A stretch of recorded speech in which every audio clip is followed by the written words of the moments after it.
Breaking down, word up, what does it mean? Hey there, language enthusiasts.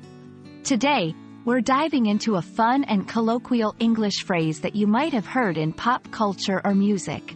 Word up. Stick around to understand its meaning, origins, and how to use it effectively.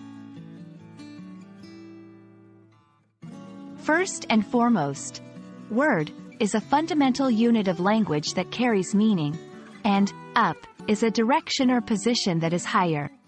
But when combined, the phrase, word up, doesn't adhere to these literal meanings. So what does it mean?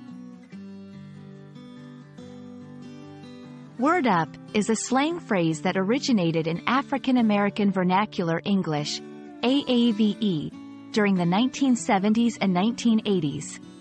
It gained prominence, especially in the hip-hop community.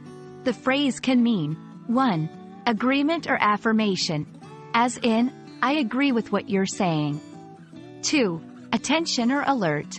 It can be used as a way to say, listen to this, or, hey. 3. Acknowledgement.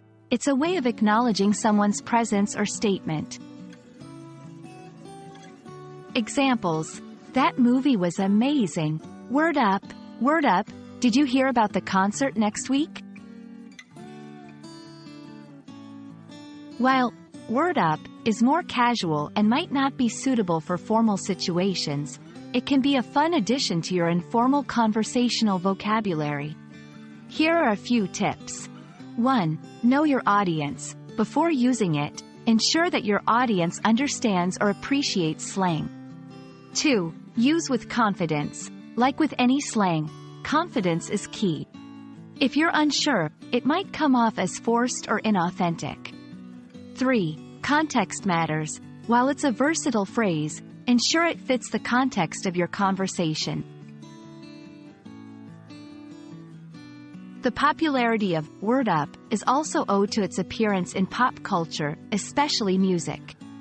One of the most notable examples is the song, Word Up, by the band Cameo in 1986. It's worth a listen if you want to feel the vibe of the phrase in its prime. There you have it, the colorful journey of word up from its origins to its current-day usage. Remember, language is ever-evolving, and slang is a testament to that dynamic nature. We hope this breakdown helps you embrace word up with understanding and flair. Until next time, keep exploring the wonders of the English language.